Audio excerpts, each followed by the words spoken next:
Okay, so I just watched a video from a channel called Dadsavesamerica. I've been watching some of his stuff for a little bit now because he interviewed that What If Altist guy that I like, and the interview popped up, and I didn't have anything else to watch, so I watched it, and I don't know. I like this guy's kind of take on things. He's kind of a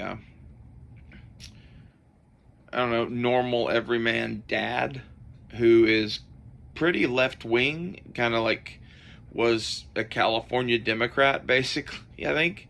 I don't know. I haven't heard him say that explicitly, but I know he was like in California in the entertainment industry, and in the time he was there, like he would have had to have had some pretty liberal views and been a Democrat. I don't know when his change of heart happened or whatever, but his perspective on things is interesting because it's sort of center left, but yet he's in agreement with what if Hist and I to some degree, which is interesting. But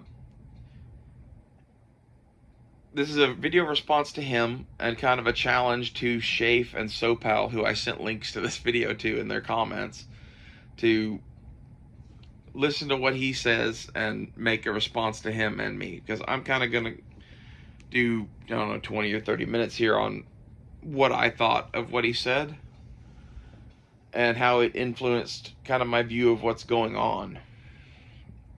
And I'm calling this video the American French Revolution because that's kind of what he called this.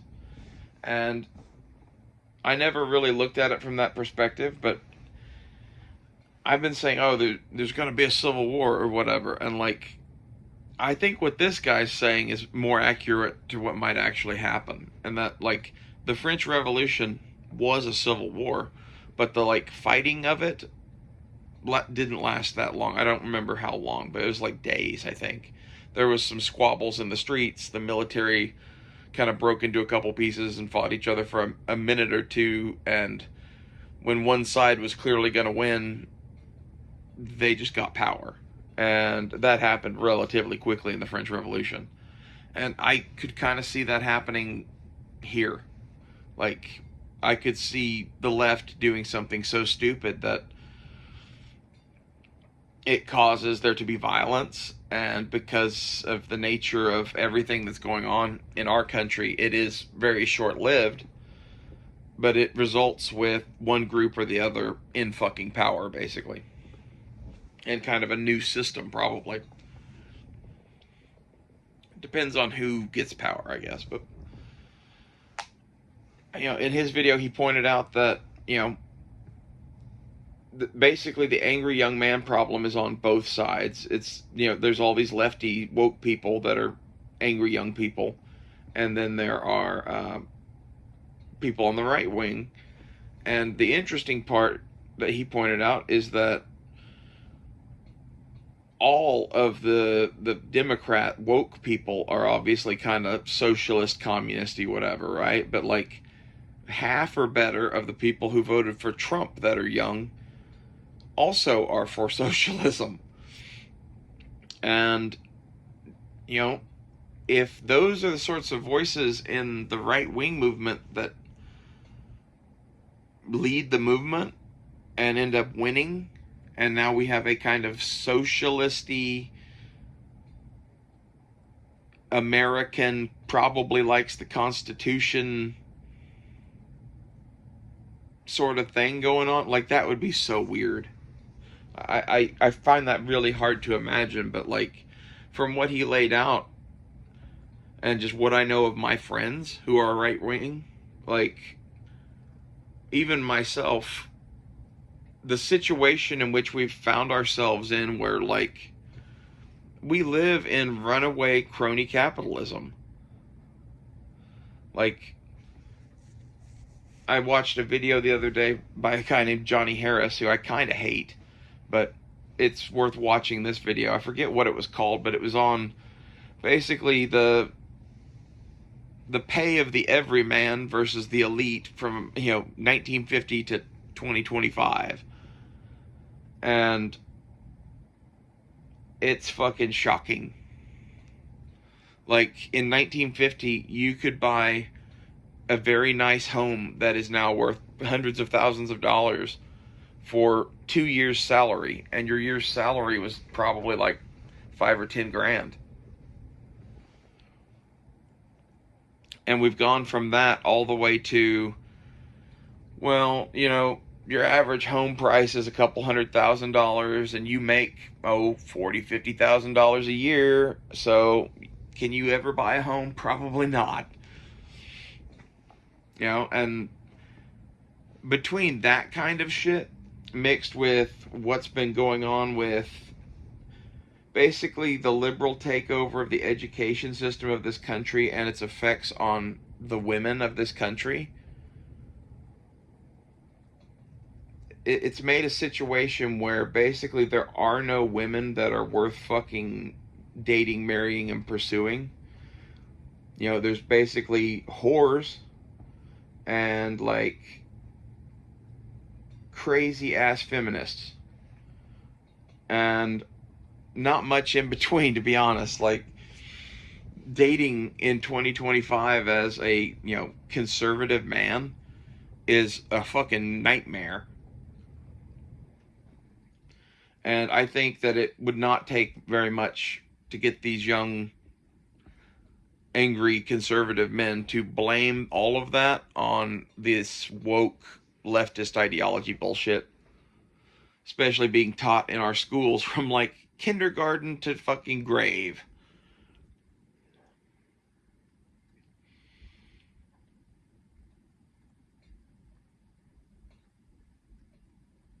I don't know. I think this is the real problem. Like, the real thing that kind of unites all of these people is that they don't like that shit. Not the woke shit, what I'm saying, but I'm talking more about like the fact that there's no opportunity and no women. Like, the woke liberal men aren't having any more success dating the fucking woke liberal women because the woke liberal women are expecting to date someone who makes $1 million a year or some shit. And like most men in America don't even make 50 grand. Like, I don't know what the actual number breakdown is, but like the average pay in America is not $100,000 a year. Let's put it that way.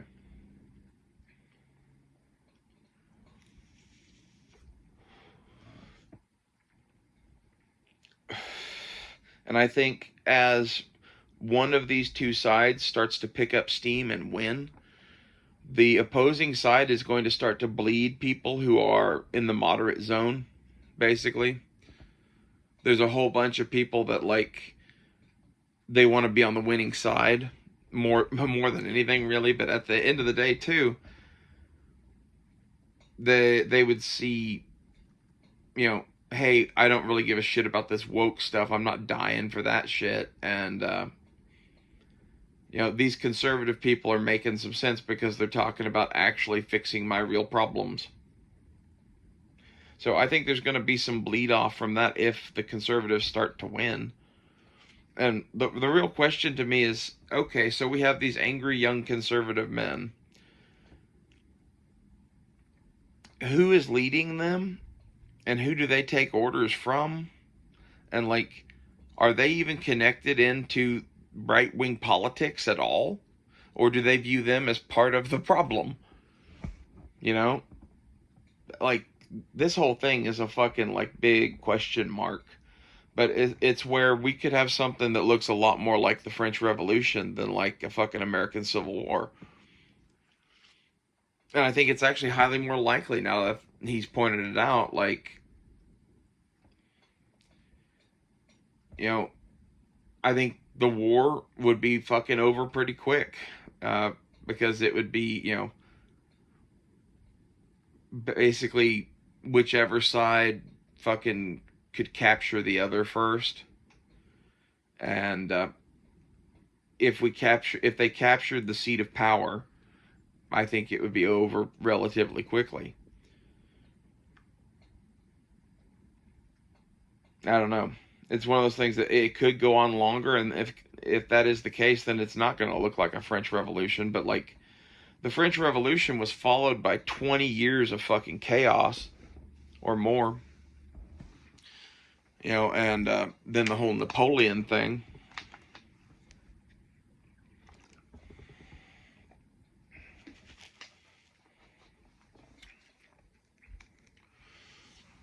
And I really think like this, the stuff he said in that video is likely to be the situation we are finding ourselves in. It's not so much that, the right hates the left or whatever. It's that the right hates the left, and them bickering back and forth has created a situation bad enough that enough of these young conservative white people have fucking woken up.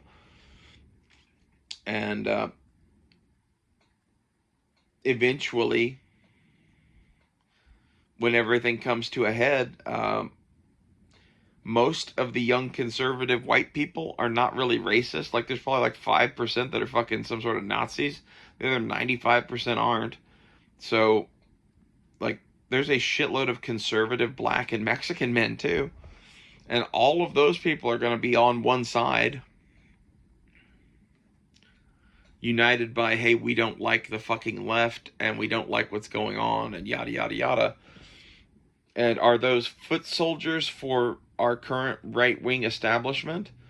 Or are they led by their own voices?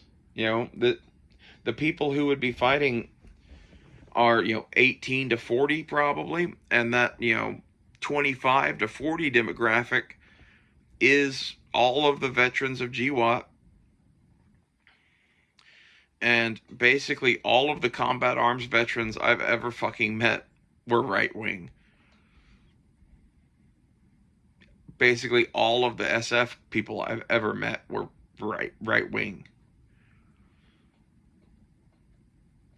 So who do you think's going to be leading those angry young men? Like, there's a shitload of people from that GWAT era that were either some sort of SF or were officers or senior NCOs, and those people are going to be the ones leading that movement. And the question is, who would they take marching orders from, or do they fucking do their own thing? And I think, I don't know, it would depend on who is at the top of that particular pack of dogs and what they think. And, are they, Trump and J.D. Vance are the future of America, or are they all of those fucking people are fucking corrupt pedophiles? That would determine a lot of things. But assuming that they take a more reasonable course that is inclusive of most of the current right-wing politicians, they would have a shitload of power, dude. And, the whole 10 million Mexican army thing coming from the Democrats, they have to last long enough in the war to be able to recruit them and equip them and send them into battle. And the sorts of people that might be leading the right-wingers, they're going to seize things quickly. It could be over in 4 days.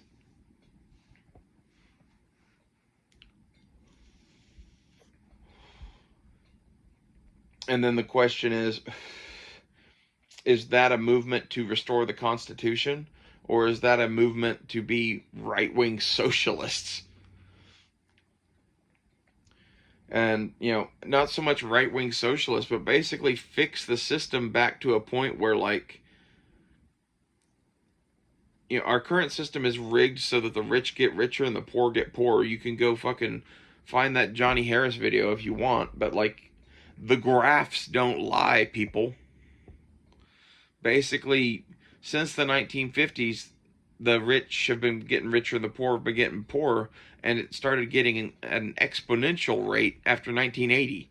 I wonder what trickle-down economic thing happened in 1980 that could have fucking done that.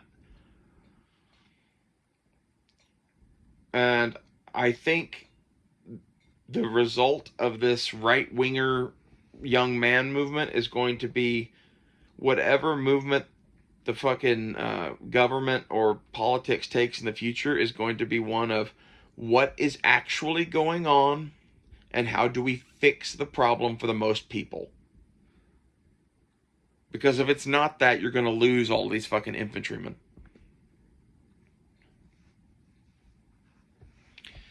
And if they look at what's really going on, like some of the problems of what's really going on is that you shouldn't fucking just not tax the rich people.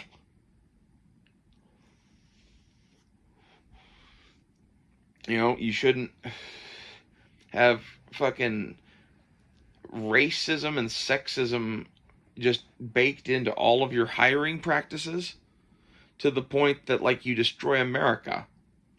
The whole affirmative action thing, like, all of that, like, everything he discusses in that video, he goes on at length about all of it, and I agree with everything, but it's not really my bailiwick, so, you know, it's one of those things where I am in full agreement that you shouldn't be able to fucking look at somebody's fucking sex or fucking age or race when hiring them. Like, maybe age, like if you're hiring like a firefighter, you know, age might be relevant there or whatever, but like for an office job or whatever, you know, the fact that you're 55 years old shouldn't matter in hiring. The fact that you're a woman shouldn't matter in hiring. The fact that you're gay or black or fucking white or man, woman, whatever, none of that should matter in a hiring process.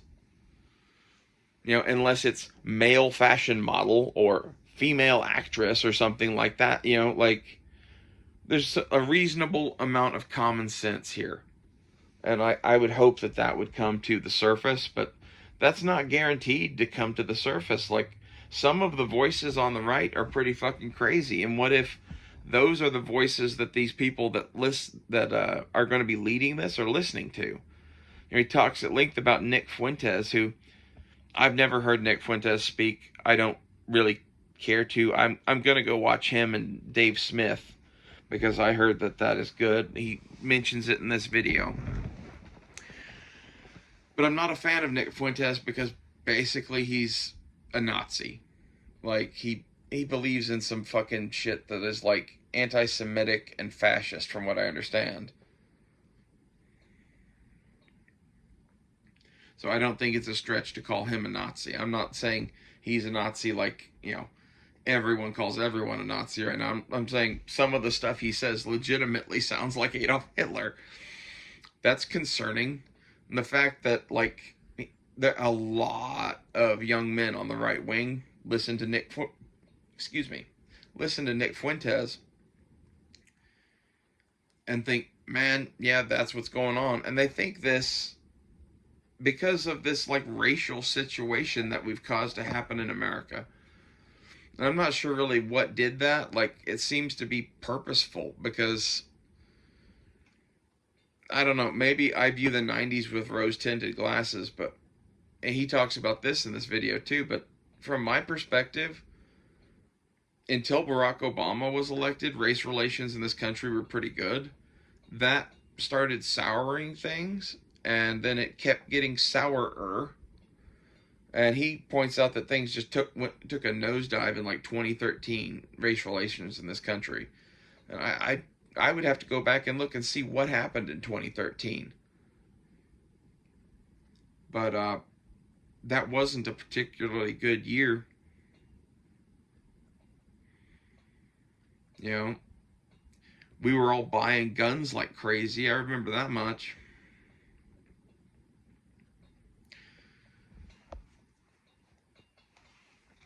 I think basically the reality is Obama got elected. Race relations started taking a nosedive in this country.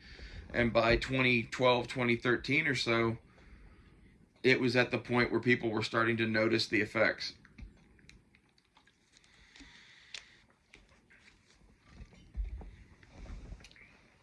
And I don't think the issue was we had a black president. I think the issue was we had a black president who believed all the shit that Barack Obama believed.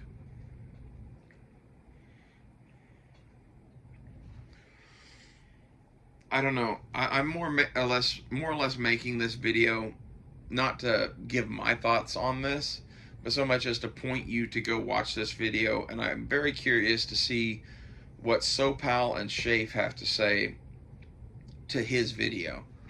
And, you know, just from my own perspective, it's more like I'm just sitting here going, yep, to the whole fucking video. But it does make me somewhat change my, model of what I think might happen in the future. And, the pointing out that there's so many fucking socialists on the right wing side is interesting. And I think it is a direct correlation to the fact that most young right wing men want, like, the ideal life of, like, the 1950s, which is, I own a house in suburbia with a nice yard and a dog. I have a beautiful wife and 2.5 kids. And the reality of it is, right now, there's basically no way for the everyman to achieve that.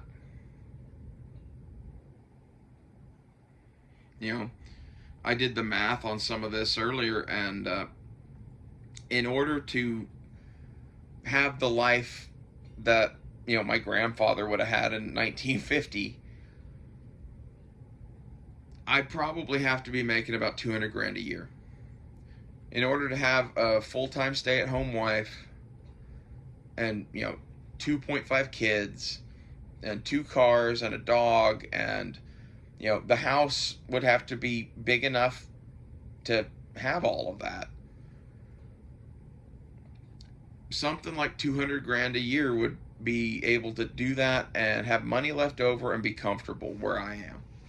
If you went to California and New York, I can't even imagine what those numbers are.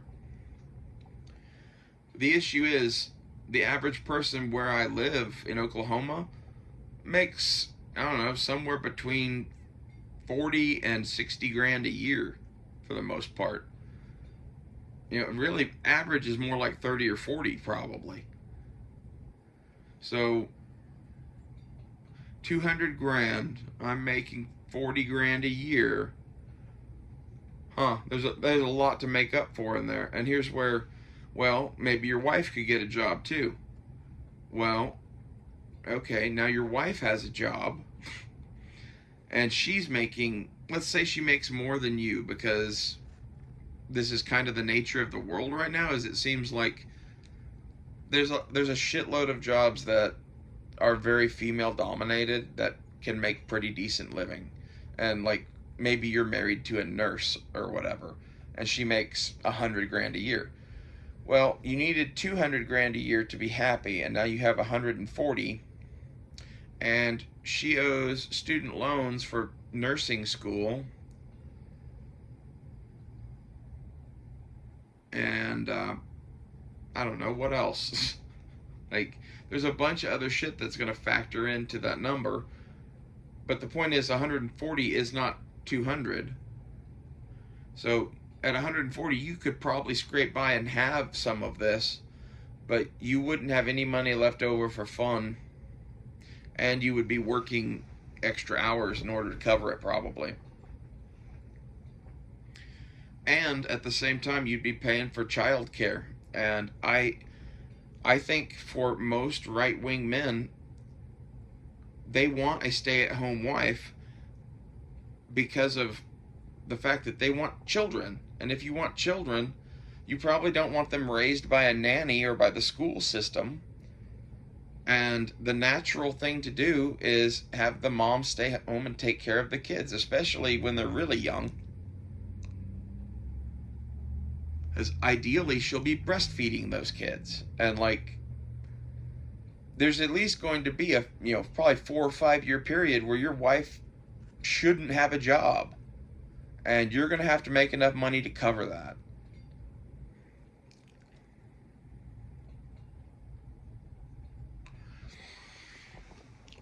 And, maybe I'm just, like, way overestimating things at 200 grand, or maybe I'm thinking of way too nice a house or whatever. But, like, the reality is, the house that your grandfather could buy in 1950 for 2 years' salary at that time, when he was making 5 to 10 grand a year, that house was probably 1,500 square feet with 3 bedrooms, 2 baths.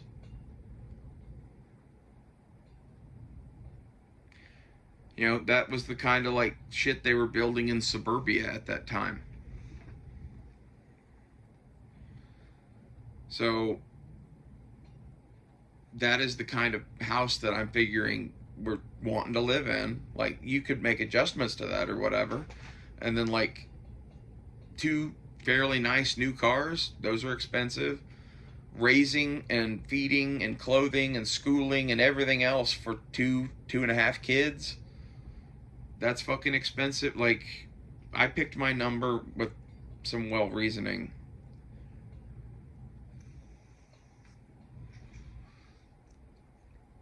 And at the end of the day, what the average conservative man is defining as happiness, which is this, you know, suburbia, wife and kids kind of thing, like, I don't think that's achievable in modern America for the average man.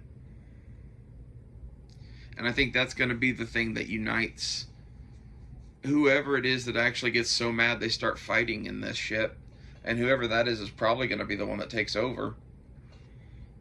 I hope it's not the fucking woke and the libs and whatever, but, like, I don't know. I see this angry young conservative crowd thing as being very dangerous because, like, you know, the left are radical and whatever, but at the same time, Gen X has a point when they point out the fact that none of those left-wing kids could fucking throw a football to save their life. None of them could fucking, you know, run 5 miles. You know, like, some of that is over-exaggerated and some of that is kind of fucking true. And, like, the conservative crowd, on the other hand, is like infantrymen. You have a collection of infantrymen, some of whom fought in GWAT. So I wonder which side is going to win that if it's a short-term conflict. If it's a longer-term conflict, money and the ability to recruit foreign manpower becomes a factor into play. But if you make it a short-term enough conflict, none of that fucking matters. And that's why I view the right-wing young men as being just generally more dangerous. Because they are more dangerous. And, like, young men should be fucking dangerous. Like, everything that we are drawn to, guns, knives, cars, warfare, is all fucking dangerous. Like, that's how you're supposed to be. And, like, that is some of what is going on too, is this whole generation of young men, myself included, have grown up in a world where they haven't been allowed to be boys. And, like, you're looking at me saying, oh, well, you're transgender, like, whatever. Like, I grew up in this too, and, like, to some extent, maybe some of my transgender shit is to be blamed on the fucking society that has been created here. But literally, if you act like a boy in school, you get fed Adderall. I was prescribed Adderall at like 20 to 40 milligrams a day, every day, starting in 2nd grade. You know, I don't know what effect that fucking has. And that's not just me, that is an entire generation of men that have grown up in this world where, like, you have to be fucking medicated just because you're a man. You know, oh, well, you want to go run outside and play instead of fucking sitting here and being bored as shit learning about whatever it is. Like, that's the real issue. And we just, I don't know, we need to do fucking education entirely different in this country. And I'm not saying, oh, well, they shouldn't learn anything and just let them all go run and play or whatever. But, like, the answer is not fucking giving people Adderall and forcing them to fucking sit and, you know, absorb information in this giant fucking machine that destroys free will, creativity, personality. Like, I think of all of this as being very, very fucking bad. And it's, you know, you wonder why there's so many radical young right-wing men. You've made our educational system a thing that spits out crazy liberal women who think that you're going to get raped and murdered at every fucking turn.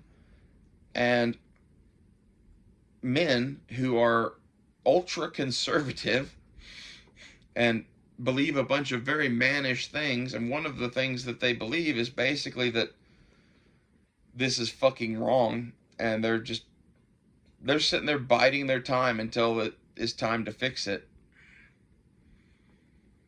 Like, if I gathered up a bunch of men, between the ages of 18 and 35, and we talked about this problem of boys being allowed to be boys in school, I think the end result of that conversation would have like torches and pitchforks and going back to our old schools. It would not take a lot to sell those men on doing that. Because that is who is to blame for most of their problems. Like, there's some of this that is the government, Washington, financial, whatever. But all of this fucking, like, woke educational shit that has taken over everyone's fucking lives, that is to blame. And a combination of greedy rich fucks and this woke shit have created a world in which the pursuit of happiness is a fucking joke. At least if your idea of happiness is having a fucking normal-ish life with a wife and kids and some sort of job that is not all of your existence. You're working a 40-hour-a-week thing as like a machinist or something. Who knows? Like, that would still leave you with plenty of time to be with your family. Whereas now, like, in order to fucking, make things work, you probably work 2 jobs. If you're making, 30, 40 grand a year at one job, you probably are trying to work 2 jobs. And then your wife is working a job because she has to too. And that means that she gets to see the kids sometimes. You get to see your wife and kids basically never. And, what destructive effects does that have on your family? And I think all of this shit that I just talked about, this is the stuff that no matter who wins, they better be focused on fixing that shit, or otherwise there's just going to be revolution after revolution after revolution. Like, you can't make it to where the vast majority of people can't even afford to have a life. And you can't keep having a fucking educational system that makes it to where men and women don't even want to talk to each other.